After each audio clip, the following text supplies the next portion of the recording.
اس کا جو معنی ہے سالہ باقا، اس کے بھی مختلف معنی ہیں، ہم اپنے موضوع سے ریلیونٹ ایک معنی نہیں لے جاتے۔ اسی سے بنتا ہے الصلاۃ۔ یہ جو ریڑھ کی ہڈی ہوتی ہے بیک بون، اس کو عربی کے اندر کہتے ہیں صلاۃ۔ اب آپ سادہ معنی رکھیں ذہن میں، صلاۃ ریڑھ کی ہڈی۔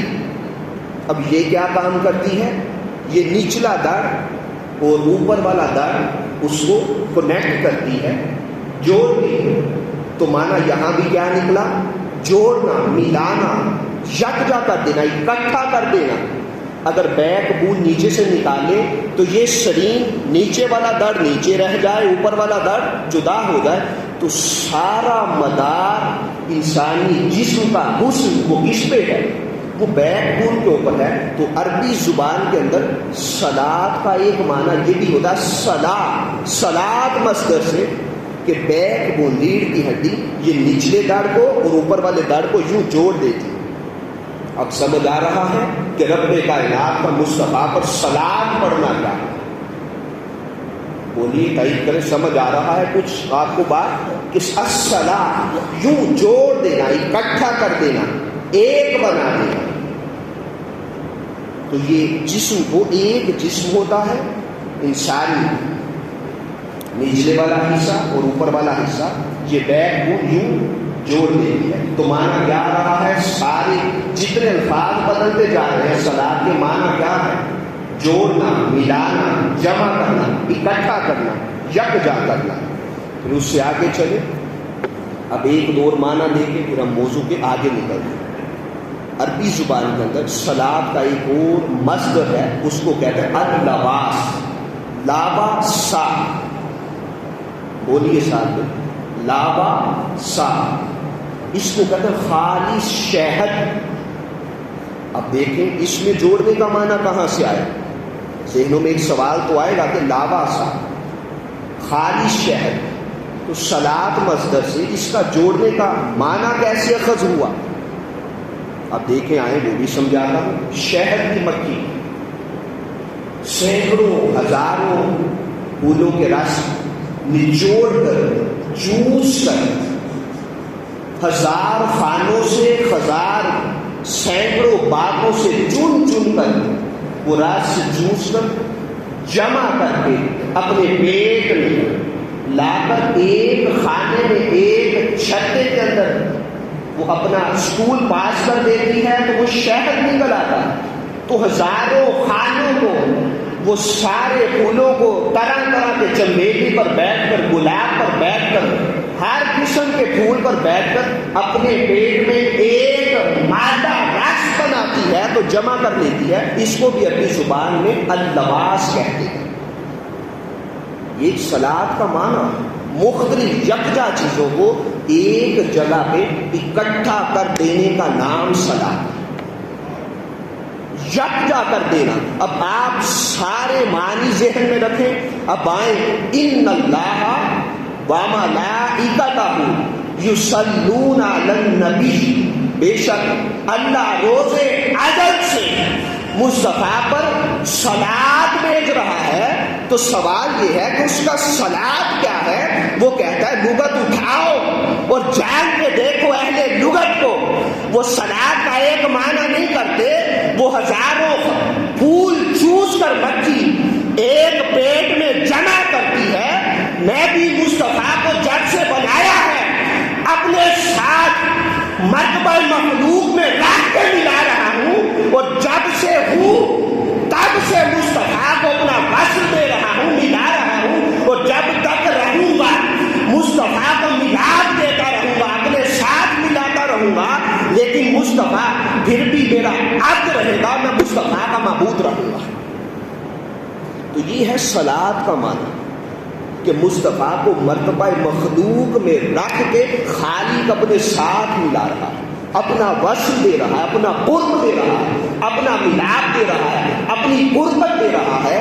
تو اللہ پاک نے کہا یہ معنی ہے میرا درود بھیجنے کا، کہ میں مصطفیٰ کو اپنے قریب کر رہا ہوں، مصطفیٰ کو وصل دے رہا ہوں، مصطفیٰ کو اتنے قریب کر رہا ہوں کہ اس سے بڑھ کے قربت کیا ہوگی؟ لا الہ الا اللہ محمد رسول اللہ صلی اللہ علیہ وسلم. اب دیکھیں الا اللہ ہو، جہاں اللہ کی ہو الا اللہ کلمہ طیبہ میں ختم ہو رہی ہے، وہاں سے محمد کی میم شروع ہو رہی ہے. اس نے کہا اتنا مصطفیٰ کو قریب کرتا ہوں کہ جہاں فاصلوں کی انتہا ہو جائے، فاصلے ختم ہو جائیں، وہاں مصطفیٰ میرے قریب رہا کرتا ہے. میں نے سارے فاصلے ختم کر کے مصطفیٰ کو اپنے قریب کر رکھا. یہ معنی ہے میرا درود بھیجنے کا، مصطفیٰ کو اپنے قریب رکھنے کا، مصطفیٰ کو اپنی قربت دینے کا. تو اللہ پاک نے لا الہ الا اللہ محمد الرسول اللہ، یہاں پہ اللہ پاک نے ذکر اپنی توحید کا کیا، بڑی خاص توجہ یہاں پہ. ساتھ ہی رسالت محمدی صلی اللہ علیہ وسلم کا ذکر کیا. نہیں کوئی معبود سوائے اس ایک کے، معبود برحق وہی ذات اللہ کی. یہ کیا ہے بولیے بھائی؟ توحید. محمد الرسول اللہ، اور محمد اس کے سچے رسول ہیں. یہ کیا ہے؟ رسالت. توحید اور رسالت عنوان دونوں جدا ہیں، ٹاپک موضوع دونوں جدا جدا ہیں، لیکن قربان جائے اس نے کہا بھلے یہ جدا جدا ہے لیکن میں درمیان میں واو بھی نہیں لگاتا، لا الہ الا اللہ و محمد رسول اللہ نہیں کہا. اس نے کہا میری صلاح یہ ہے کہ میں واو یہ فاصلہ پیدا کرتا ہے، فرق پیدا کرتا ہے، ڈسٹنس پیدا کرتا ہے. میرا صلاح یہ ہے کہ جہاں مصطفیٰ پر اللہ کی توحید کا بیان ہوگا، اللہ کی وحدانیت اور الوہیت کا بیان ہوگا. صلاح یہ ہے کہ وہاں سنت خدا یہ ہے، جہاں خدا کی توحید بیان کرو اور مصطفیٰ کی سیرت بھی بیان کیا کرو. یہ موضوع دونوں جدا ہے، لیکن رب کہتا ہے جو رسالت کو مان لیتا ہے وہی توحید کا حق ادا کرتا ہے، اور جو رسالت نہیں مانتا وہ اللہ کی توحید کا کبھی حق ادا نہیں کر سکتا اور توحید کی مہک اور ذرے کو نہیں پا سکتا. اب اللہ اور اس کے رسول صلی اللہ علیہ وسلم کا معاملہ ایک ہے، ملانا، جوڑنا، اکٹھا کرنا. اب آپ کہیں گے یہ کیسے؟ وہ تو خدا ہے، خالق کل ہے، مصطفیٰ اس کے اپنے مقرب ہیں، یہ معاملہ ایک کیسے ہو گیا؟ یہ سوال ہے نا ذہنوں میں. وہ خدا ہے، یہ مصطفیٰ ہے، یہ ایک کیسے ہو گئے؟ تو یہ کبھی بھی ایک نہیں ہو سکتے. جو خدا کو مصطفیٰ مانے تب بھی کافر ہو جائے، جو مصطفیٰ کو معاذ اللہ خدا تصور کرے وہ بھی کافر ہو جائے. تو لیکن ان کا معاملہ واحد ہے، ان کی بات ایک ہے، ان کی رضا ایک ہے، ان کا ادب ایک ہے، ان کا کرم ایک ہے، ان کی عطا ایک ہے. ان کا غنی کرنا وہ خدا کا غنی کرنا ہے. مصطفیٰ کے ہاتھوں پہ بیعت، وہ مصطفیٰ کے ہاتھ میں بیعت نہیں ہوتی، وہ خدا کے ہاتھ میں بیعت ہو جاتی. یہ معنی ہے صلاۃ کا، یصلون علی النبی. اب آئے اس پہ میں آپ کو کم و بیش 10 سیاق فردن تیزی کے ساتھ پیش کر دیتا ہوں. کوئی ایک دو آیت نہیں. اللہ اور اس کے رسول کا معاملہ ایک ہونا، یکجا ہو جانا، اس کا نام مصطفیٰ اور اللہ کی صلاۃ ہے. اب آئے قرآن سے اس کی تائید بھی لے لیتے ہیں. خالق کائنات نے قرآن کریم میں خود ارشاد فرمایا کہ میری اور مصطفیٰ کی اطاعت ایک ہے. اب معاملہ ایک ہوا کہ نہیں؟ بھلے حضور اس کے عبد مقرب ہیں. اس نے کہا کہ میرے اتنے قریب رہتے ہیں، جو ان کا ہو جاتا ہے وہ خود بخود خدا کا ہو جاتا ہے. آپ سارے تائید بھی کریں نا ساتھ، کہ میں آگے آپ کو قرآن آیات سنا. بات سمجھ آئی اللہ کی صلاۃ بھیجنے کی؟ بولیے بھائی کیا ہے اللہ کا صلاۃ؟ وہ مصطفیٰ کو اپنے قریب رکھتا ہے. جو تیرے در سے یار پھرتے ہیں یوں ہی در بدر خار پھرتے ہیں. جو مصطفیٰ کا ہو جاتا ہے وہ خود بخود خدا کا ہو جاتا ہے. اب آئے اس کی تائید میں یطع الرسول فقد اطاع اللہ. خالق کائنات نے کہا جس نے اس مصطفیٰ کی، اس رسول کی اطاعت کی، اسی نے خدا کی اطاعت کی. گویا مصطفیٰ کی اطاعت، پیروی مصطفیٰ کو فالو کرنا، مصطفیٰ کے پیچھے چلنا، مصطفیٰ کی سیرت کو اپنانا، خالق کائنات مطلب جس نے بھی مصطفیٰ کی اطاعت کی اس نے خود بخود خدا کی اطاعت کی. تو اللہ اور مصطفیٰ کی اطاعت ایک ہو گئی. یہ ملنا اس طرح کا ملنا ہے کہ اب جو مصطفیٰ کی اطاعت کرتا ہے وہ خدا کی اطاعت بن جائے گا. پھر خالق کائنات نے فرمایا ان الذین یبایعونک انما یبایعون اللہ. مصطفیٰ نے صحابہ کرام سے کہا درخت کے نیچے بیٹھ کہ آؤ جو جو مصطفیٰ کے ہاتھ پہ بیعت کرنا چاہتا ہے اپنے ہاتھ سامنے نکالو. اب بیعت کس کے ہاتھ پہ ہو رہی ہے بھائی؟ آقا کے. صحابہ کرام نے مصطفیٰ کے ہاتھ پہ بیعت کی. اب خالق کائنات نے اس کو کس انداز میں بیان کیا؟ رب کریم نے فرمایا بے شک جو لوگ رسول اللہ صلی اللہ علیہ وسلم سے بیعت کر رہے تھے انما یبایعون اللہ، وہ در حقیقت مصطفیٰ کے ہاتھ پہ بیعت نہیں کر رہے تھے. وہ حقیقت میں ہاتھ تو مصطفیٰ کا تھا ظاہر میں، لیکن باطن میں وہ خدا کے ہاتھ پہ بیعت کر رہے تھے. یہ اللہ کا یصلون ہے مصطفیٰ پر صلاۃ بھیجنا. اس نے کہا تم سمجھے نہیں میرا صلاۃ کیا ہے؟ میں نے تو مصطفیٰ کو اپنے سے جدا جانا ہی نہیں، کبھی دور کیا ہی نہیں. تو جب کیا ہی نہیں تو پھر وصل کہاں، فاصلے کہاں؟ اب مصطفیٰ میرے اس قرب اعلیٰ کے مقام پہ رہتے ہیں کہ ہاتھ مصطفیٰ کا ہوتا ہے، لیکن میں کہتا ہوں یہ مصطفیٰ کے ہاتھ پہ بیعت نہیں، خدا کے ہاتھ پہ بیعت ہو رہی ہے. پھر خالق کائنات نے فرمایا بات یہاں تک نہیں رکھتا. جب مصطفیٰ نے عثمان غنی رضی اللہ تعالیٰ عنہ کا ہاتھ یوں نکال کے ایسے اوپر رکھا، کہا یہ عثمان کے ہاتھ کی بیعت ہے. تو جب صحابہ اکرام کے اوپر مصطفیٰ نے اپنا دوسرا ہاتھ بھی رکھ دیا، اللہ پاک نے فرمایا ید اللہ فوق ایدیہم. اس ہاتھ کے اوپر جب مصطفیٰ نے سارے صحابہ کے ہاتھوں پہ اپنا ہاتھ رکھا، اللہ پاک فرماتا ہے ان ہاتھوں کے اوپر خدا کا ہاتھ ہے. اب یہاں پہ ید اللہ کا معنی وہ نہیں کریں گے جو اللہ کی شان شان بھی نہ ہو. اللہ کی مدد، اللہ کی نصرت، اللہ کی قدرت وہ ساری مصطفیٰ کے ہاتھوں سے چلتی ہے. یہ ہے صلاۃ کا معنی. کتنی فلیکسیبلٹی ہے مصطفیٰ پر صلاۃ بھیجنے میں. لوگ ابھی یہاں مخمصے میں ہیں کہ کون سا درود پڑھے، کون سا سلام پڑھے، کون سا درود پاک پڑھے. بعض لوگ کہتے ہیں بس درود ابراہیمی پڑھے. آپ لغت سے صلاۃ کے معنی تو چیک کریں، اللہ کے ہاں صلاۃ کا معنی کیا ہے. جس کو لغت کی شناسائی، قرآنی معانی، مینز، مطالب کی شناسائی، وہ تو اسی مخمصے میں رہے گا. سب سے افضل درود ابراہیمی ہے، اس کا ہم انکار نہیں کرتے، لیکن یہیں تک روک دینا درود پاک کو یہ لغت عرب کے اور قرآنی قوانین کے خلاف ہے. اب اس سے آگے چلے. 70 انصار مدینہ کے رئیس آقا بھی مکہ پاک میں تھے. پیغام مدینہ پاک میں جانا شروع ہو گیا قبل از ہجرت. 70 رؤسائے انصار آقا صلی اللہ علیہ وسلم کی بارگاہ میں مکہ پاک کی گاٹی کے اندر آئے، جہاں آقا صلی اللہ علیہ وسلم چھپ کر بیٹھ لیتے تھے. اس میں بھی حکمتیں تھیں، تقاضے تھے، ربی تقاضے تھے.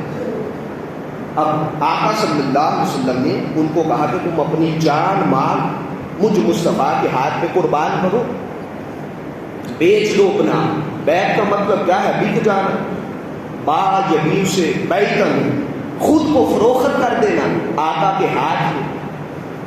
پھر اپنی جان مال کی کوئی پیچھے رہ جاتی ہے، جب فروخت ہو گئے تو آقا کا حق ہے جہاں چاہے بیچ دیں، جس بازار میں چاہے مول لگا کے رکھ دیں. یہ بیعت کا معنی ہے. آقا صلی اللہ علیہ وسلم پر جب وہ بیعت کر رہے تھے ہاتھوں کے، انہوں نے کہا یا رسول اللہ صلی اللہ علیہ وسلم اپنے جان مال سب کچھ قربان کر کے آپ کے ہاتھ پہ بیعت کر دی. اب بیعت کا یہ معاملہ کہاں پہ ہو رہا ہے؟ مکہ پاک میں. صحابہ کرام کس کے ہاتھ پہ یہ کر رہے ہیں؟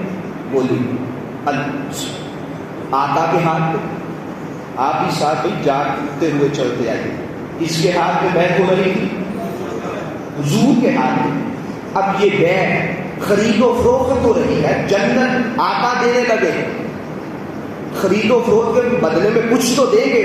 مالی کے جنت ہے. جب کہتے جس کو کہتے ہیں ابو بکر فی الجنہ وہ جنتی ہو جاتی, عمر فی الجنہ, عثمان فی الجنہ, علی فی الجنہ, ان کی جنت کی ضمانت ہو جاتی ہے جس کو آقا کہتے ہیں. اب یہ بے ہو رہی ہے, خرید و فروخت ہو رہی ہے, بے و شراء ہو رہی ہے. وہ صحابہ کی اور آقا کی رہی ہے. جب قرآن نے آیت بھیجی ان 70 صحابہ اکرام کے لیے تو اللہ پاک کا انداز تکلم دیکھیں اور جو سلون کا معنی سمجھے. خالق کائنات میں ان اللہ اشتری من المؤمنین انفسهم واموالهم بان لهم الجنہ. خالق کائنات نے فرمایا مصطفیٰ قوت اعلیٰ کی اس معراج پر فائد ہے. بڑے مصطفیٰ سے یہ بے و شراء ہو رہی ہے. یہ 70 نوکران سار کے رئیس مصطفیٰ کے ہاتھ پہ بیعت کر کے اللہ سے جنت مول لے رہے ہیں. یہ مصطفیٰ سے خرید و فروخت نہیں, خدا سے خرید و فروخت کر رہے ہیں. وہ مصطفیٰ سے رہی ہے, مصطفیٰ بیچ رہے ہیں کہ جان مال مجھے دے دو, جنت کی ضمانت میں دیتا ہوں. خالق کائنات نے فرمایا بے شک اللہ نے مومنوں سے ان کی جانوں اور مالوں کے بدلے ان کو جنت عطا فرما دی ہے.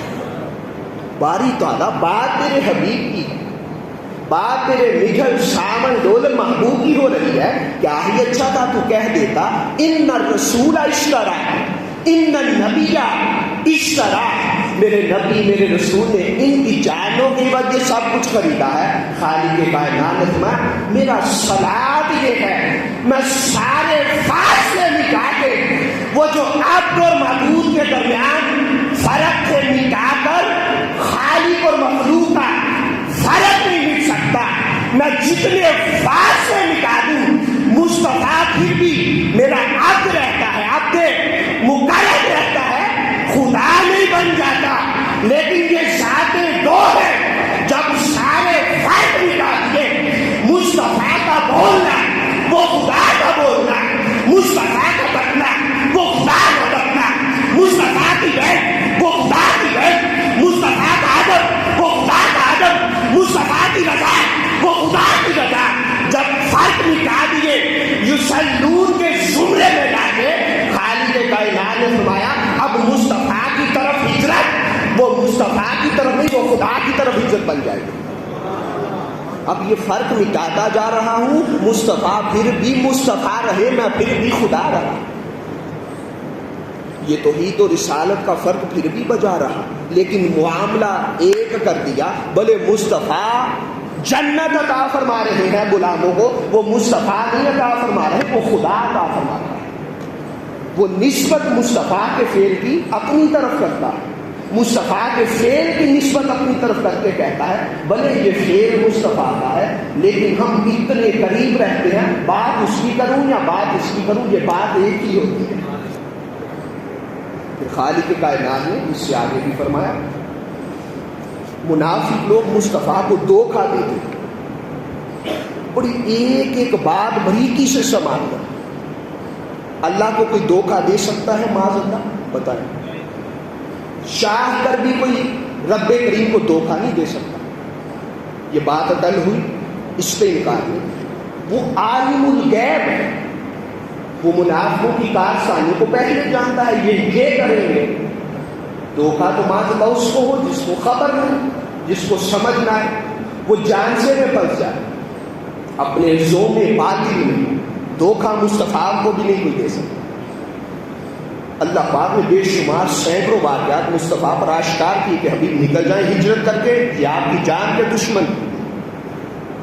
اب اپنے زوم باطل میں منافقین نے مصطفیٰ کو دھوکہ دیا کسی کام میں, اور ٹھٹھا اڑا رہے تھے اپنے آستانوں میں بیٹھ کے, پلید آستانوں کو, اپنے جو حجرے بنا رکھے تھے اسلام کے خلاف جہاں پر آپ کو گنڈے کرتے تھے, اب مزاح بنا رہے ہیں بیٹھ کے. معاملہ کس کے ساتھ ہوا؟